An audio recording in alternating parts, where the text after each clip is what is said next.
வணக்கங்க. நான் உங்கள் சமையல்காரர் பொண்ணு. இன்றைக்கி நம்ம சமையல்காரர் பொண்ணில் பார்க்க போகிறதுங்க, கிருஷ்ண ஜெயந்திக்கு என்னென்ன நெய்வேத்தியம் செஞ்சு சாமி கும்பிடலாம் அப்படிங்கிறத பற்றி தான். முதல்ல நம்ம செய்ய போகிறது அவல் பாயசங்க. ஏன்னா கிருஷ்ணருக்கு ரொம்ப பிடிச்சது அவல் தான். அதனால் முதல்ல அவல் பாயசம் எப்படி செய்யலான்னு பார்த்துடலாம். அடுப்பில் ஒரு பாத்திரம் வச்சுட்டேங்க. அதில் ஒரு ஸ்பூனுக்கு நெய் விட்டுக்கலாங்க. இதில் ஃபஸ்ட்டு அவலை போட்டு நம்ம வறுத்துக்கலாம். இதுக்கு நான் ஒரு 50 கிராம் அவல் எடுத்து வச்சுருக்கேங்க. இந்த அவல் பார்த்திங்கன்னா ரொம்ப லேசாகவும் இருக்கக்கூடாது, கெட்டியாகவும் இல்லாமல் மீடியமாக இருக்கணும். இப்போ அவல் பார்த்திங்கன்னா இந்த மாதிரி இருக்குது. அவல் இந்த மாதிரி இருந்துச்சுன்னா உங்களுக்கு சீக்கிரமும் வெந்துடும், ரொம்ப சீக்கிரமாக குழஞ்சும் போகாது. அதனால தான் நான் இந்த மாதிரி மீடியமாக இருக்கிற அவல் வாங்கிக்கோங்கன்னு சொல்கிறேங்க. இப்போ இதை நல்லா வணக்கணுங்க நெய்யில். இது நல்லா நெய்யில் பொரிஞ்சிடணும்.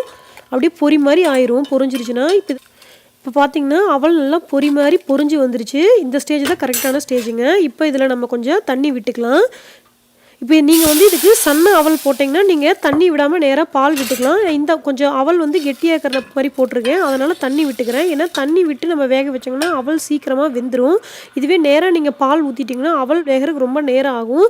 மோஸ்ட்லி அவல் வேகாது, கெட்டியாக இருக்கிற மாதிரியே இருக்கும். ரொம்ப தண்ணி ஊற்ற வேண்டியது இல்லைங்க. அவல் முழுகிற அளவுக்கு தண்ணி ஊற்றினா போதும். பார்த்திங்கன்னா அவல் வெந்துருச்சு. எப்படி வெந்திருக்குன்னு பாருங்கள். ரொம்ப குழஞ்சி வேகலை. இந்த ஸ்டேஜில் நம்ம பால் ஊற்றிடலாம். ஒரு 1/2 லிட்டர் பால் ஊற்றிக்கலாங்க.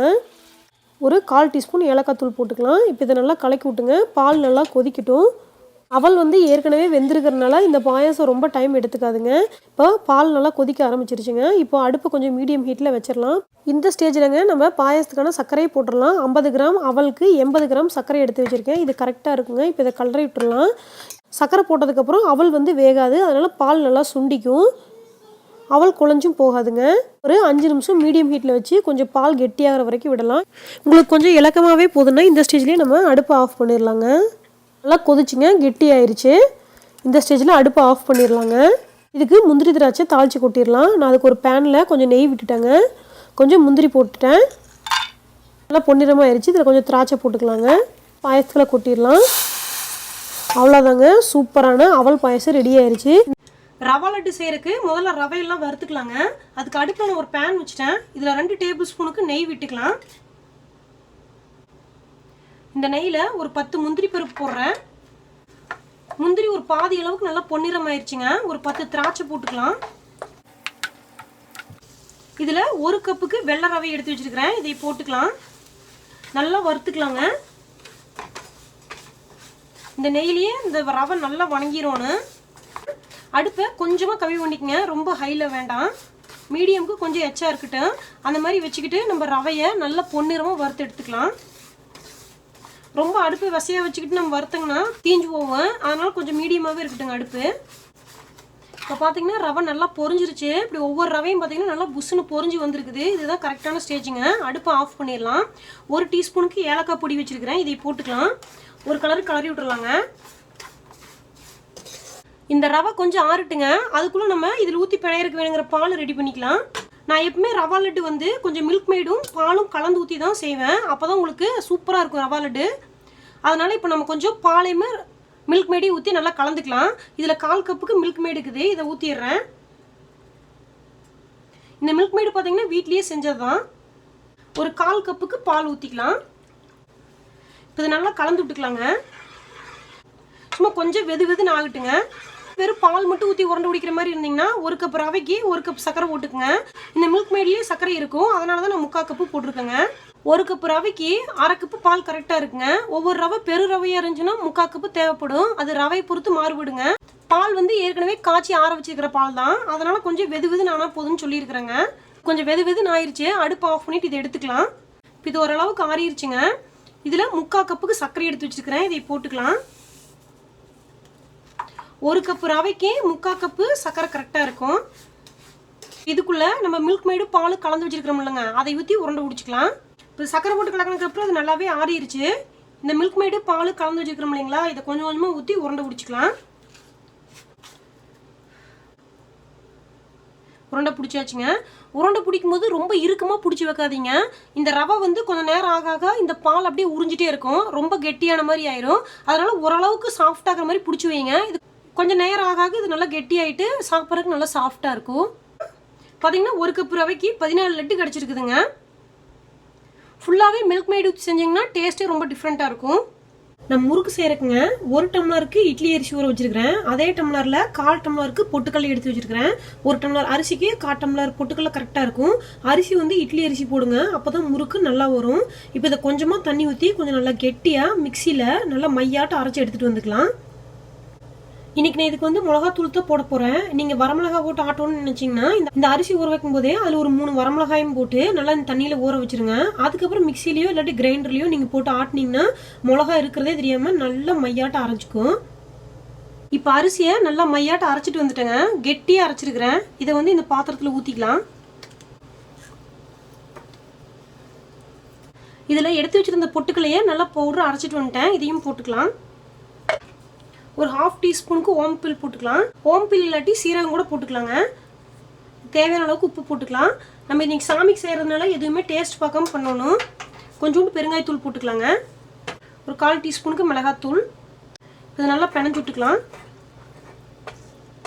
நீங்கள் பட்டர் போட்டு பிணையணும்னு நினச்சிங்கன்னா இப்போவே நீங்கள் பட்டர் போட்டு பிணைஞ்சிக்கங்க. அப்படி இல்லாட்டி நம்ம சூடாக கொஞ்சம் எண்ணெய் ஊற்றிக்கலாம். இன்றைக்கி நான் சூடாக எண்ணெய் ஊற்றி பிணைய போகிறேன். வடசட்டியில் எண்ணெய் சூடாக்குது. இதில் ஒரு 1/4 கரண்டிக்கு மோந்து ஊற்றிக்கலாம். இது நல்லா பிணைஞ்சு விட்டுறலாங்க. நீங்க முறுக்கு சுடும்போது ஒன்று வெண்ணெய் போடுங்க, அப்படி இல்லாட்டி எண்ணெய் மட்டும் ஊற்றுங்க. ரெண்டையுமே ஒட்டுக்கா போட்டிங்கன்னா நீங்கள் முறுக்கு சுடும்போது முறுக்கு அப்படியே எண்ணெயில் கரைஞ்சி போகும், அழகாக ஷேப்பாக வராது. அதனால எண்ணெய் இல்லாட்டி வெண்ணெய் ஏதோ ஒன்று போட்டிங்கன்னா போதும். இப்போ மாவு நல்லா பிணைஞ்சாச்சுங்க. முறுக்கு புளி இருக்க முடி இந்த மாவில் சின்னதாக ஒரு பிள்ளையார் பிடிச்சி வச்சிடலாம். எங்கள் அப்பா எப்பவுமே மண்டபத்துலேயே இருந்தாலும் சரிங்க, வீட்லேயே இருந்தாலும் சரி, ஸ்வீட்டு இல்லாட்டி பலகாரம் போட ஆரம்பிச்சாங்கன்னா முதல்ல பிள்ளையார் பிடிச்சி வச்சுட்டு அதுக்கப்புறம் தான் போடுவாங்க. அப்போதான் நம்ம சுடுற முறுக்கு இல்லாட்டி என்ன பலகாரம் போடுறோமோ அது நல்லா வரும்னு சொல்லுவாங்க. அதனால நானும் எப்பவுமே என்ன பலகாரம் செஞ்சாலும் சரி, தீபாவளிக்கா பொங்கலுக்கா என்னைக்கா இருந்தாலும் என்ன பலகாரம் செஞ்சாலும் இந்த மாதிரி பிள்ளையார் பிடிச்சி வச்சு தான் செய்வேன். பிள்ளையார் பிடிச்சாச்சு, எண்ணெயும் சூடாக்குது, முறுக்கு போட்டுடலாம். நான் முறுக்கு பிடியில் எண்ணெய் தடவி வச்சிருக்கிறேன். முறுக்கு பிடியில் பார்த்தீங்கன்னா 3 ஸ்டார் இருக்கிற மாதிரி அச்சு போட்டு வச்சிருக்கிறேன். இதில் பார்த்தீங்கன்னா உள்ளெல்லாம் எண்ணெய் தடவி வச்சுக்கணும். மாவு எடுத்து கொஞ்சம் புடி பிடிச்சிக்கலாம். இப்போ இதுக்கு மேலேயே எண்ணெய் உடவி வச்சிருக்கிறேன், இதை போட்டுக்கலாம். இப்போ எண்ணெய் நல்லா சூடாகுதுங்க, முறுக்கு புளிஞ்சு விட்டுறலாம். முறுக்கு புளியறதுக்கு எப்பவுமே எண்ணெய் நல்லா சூடாக இருக்கணும்.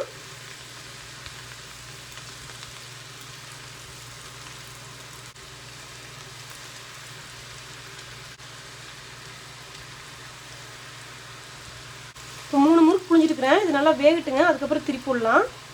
முறுக்கு நல்லா வெந்ததுக்கப்புறம் திருப்பி விடணுங்க. வேகிறதுக்கு முன்னாடியே திருப்பி விட்டோம்னா முறுக்கு உடஞ்சி போகும். அதனால் கொஞ்சம் பொறுமையாக பார்த்து முறுக்கு வெந்ததுக்கப்புறம் திருப்பி விட்டு எடுத்துக்கலாம். இப்போ முறுக்கு நல்லா வெந்துருச்சுங்க, எடுத்துடலாம். அந்த கொதி அடங்குச்சுனாவே போதும், முறுக்கு வெந்துருச்சுன்னு அர்த்தம். நம்ம எடுத்துகிட்டே இருக்கலாம். இவ்வளோதாங்க, எல்லா முறுக்கும் சுட்டு எடுத்தாச்சு. நீங்கள் வேணும்னா இந்த மாவுலேயே தட்டுவடை கூட போட்டுக்கலாம். இந்த மாவுலேயே தட்டுவடை போட்டிங்கன்னா அதுவும் உங்களுக்கு நல்லா வரும். அப்படி இல்லாட்டி தனியாக மாவு வச்சு தட்டுவடை போட்டுக்கலாம். அடுத்தது தட்டுவடை எப்படி போடலான்னு வாங்க பார்க்கலாம். நான் தட்டுவடை செய்கிறேங்க. 1 டம்ளருக்கு இட்லி அரிசி எடுத்துருக்கேங்க. இதில் நல்லா 2 டைம் களைஞ்சிட்டுங்க. 5 மணி நேரத்துக்கு முன்னாடியே நான் ஊற வச்சுட்டேங்க. இது வந்து கடலைப்பருப்புங்க. கடலைப்பருப்பு வந்து இதையும் 2 டைம் களைஞ்சிட்டு அரிசி ஊற வைக்கும் போதே இதையும் நான் தனியாக ஊற வச்சுட்டேங்க. இது ஒரு கொத்துக்கு கருவேப்பிலையை கொஞ்சம் பொடி பொடியாக நறுக்கி வச்சுருக்கேங்க. இது 2 வரமிளகாய் எடுத்து வச்சுருக்கேங்க. வரமிளகாய் வந்து இந்த அளவுக்கு போட்டோன்னா காரம் கரெக்டாக இருக்குங்க. இதில் நிலக்கடலை எடுத்து வச்சுருக்கேங்க. அரிசி எந்த டம்ளரில் போட்டனோ அதே டம்ளரில் 1/2 டம்ளருக்கு நிலக்கடலை எடுத்து வச்சுருக்கேங்க. இதுவும் அதே மாதிரி அதே டம்ளரில் 1/2 டம்ளருக்கு பொட்டுக்கடலை எடுத்து வச்சுருக்கேங்க. இது வந்து சட்னி கடலைன்னு கூட சொல்லுவாங்க. இதில் வந்து ஓமப்பில் எடுத்து வச்சுருக்கேங்க. இது போடும்போது நம்மளுக்கு தட்டுவடை நல்லா மணமாக கிடைக்குங்க. இதில் பெருங்காயம் இருக்குங்க, நம்ம கொஞ்சோண்டு போட்டுக்கலாம். இப்போ மிக்சி ஜார்லிங்க இந்த பொட்டுக்கடலையை போட்டு நல்லா பவுடராக அரைச்சி ஃபஸ்ட்டு எடுத்துக்கலாங்க. பொட்டுக்கலையை நல்லா பொடியாக அரைச்சிட்டேங்க. இது வந்து ஒரு மிக்சிங் பவுலில் போட்டுக்கலாங்க. இந்த நிலக்கடலையும் இப்போ அரைச்சிட்டு வந்துடுறேங்க. இப்போ இது தண்ணி ஊற்றாம நல்லா 2 சுற்றி எடுத்துட்டேங்க. இப்போ இதில் கொஞ்சம் தண்ணி ஊற்றி நல்லா மையாட்ட அரைச்சிட்டு வந்துடுறேங்க.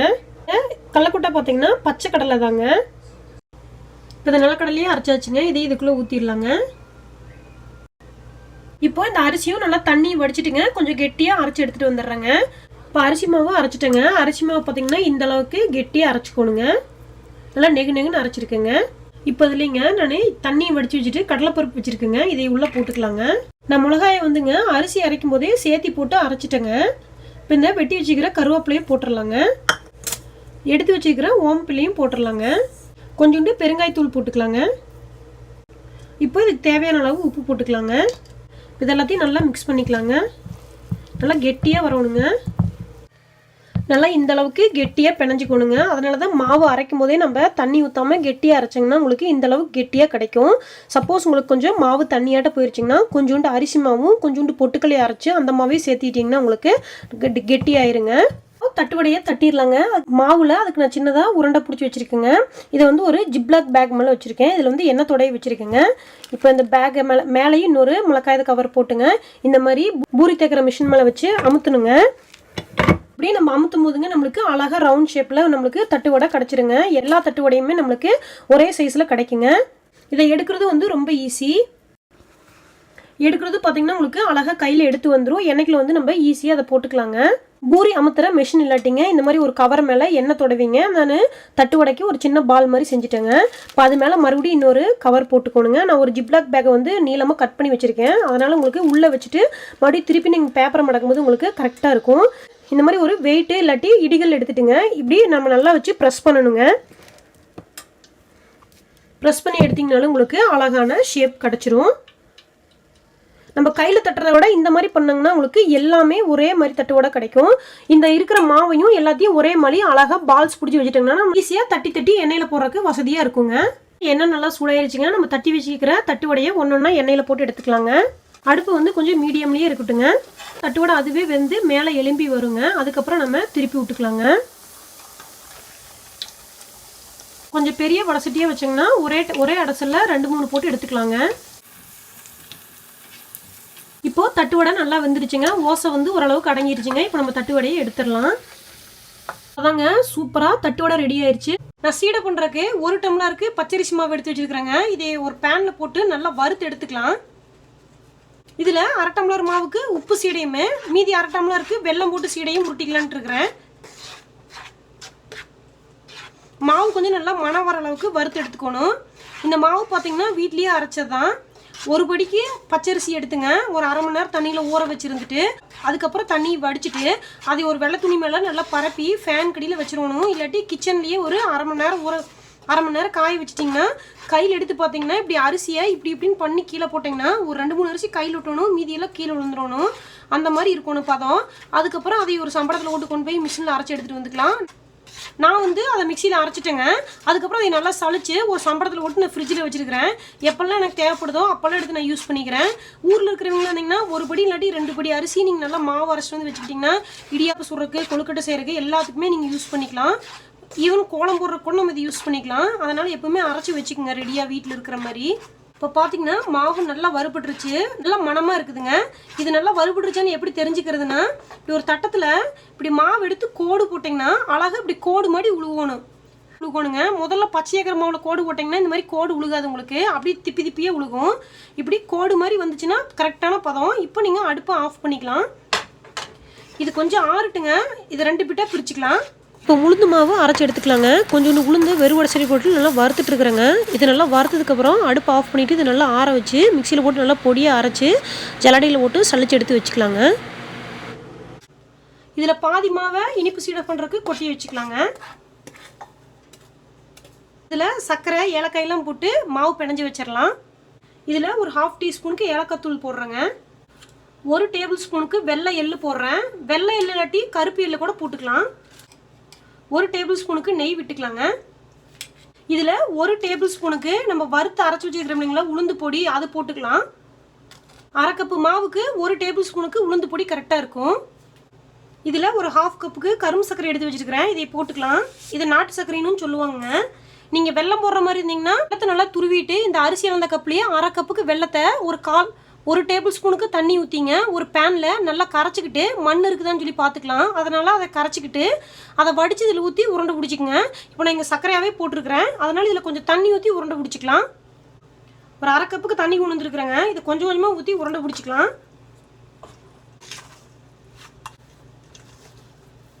இப்போ பார்த்தீங்கன்னா இனிப்பு சீடைக்கு மாவு ரெடி ஆயிடுச்சு. இது ஒரு 10 நிமிஷம் மூடி வச்சிடலாங்க. இது நல்லா ஊறிட்டு இந்த சர்க்கரையும் கொஞ்சம் நல்லா கரைஞ்சிக்கும்.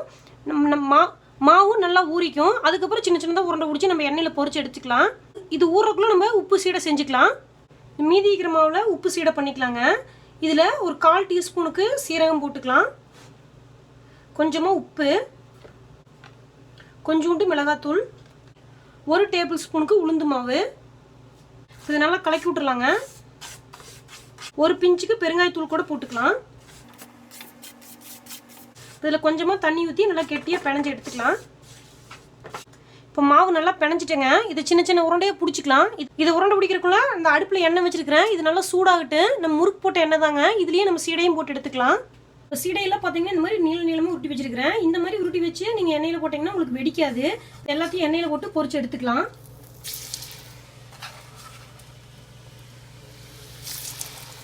நல்லா வேகட்டுங்க. இதை போடும்போது அடுப்பு நல்லா விசையாக இருக்கணும். போடுறதுக்கு அப்புறம் கம்மி பண்ணிக்கங்க. அப்போ தான் உள்ளால நல்லா சீடை வேகும். உங்களுக்கு சீடை வெடிச்சிருமே என்னமோன்னு பயமாக இருந்துச்சுன்னா முதல்ல ஒன்று போட்டு பாருங்கள். வெடிக்காமல் இருந்துச்சுன்னா மீதி இருக்கிறதெல்லாம் போட்டுக்கலாம். இந்த மெத்தடில் செஞ்சிங்கன்னா கண்டிப்பாக உங்களுக்கு சீடை வெடிக்காது. இந்த சீடையெல்லாம் நல்லா வெந்துருச்சு, எடுத்துடலாம். இவ்வளோதாங்க, உப்பு சீடை ரெடி ஆயிடுச்சு. இந்த வெள்ளை சீடைக்கு மாவு பிணைஞ்சு வச்சு ஒரு 10 நிமிஷம் ஆயிடுச்சுங்க. மாவு நல்லா ஊறிடுச்சு. இதையுமே உப்பு சீடை மாதிரியே உருட்டி வச்சுக்கலாம். இந்த உருட்டி வச்சிருக்கிற வெள்ளை சீடையுமே எண்ணெயில் போட்டு எடுத்துக்கலாம்.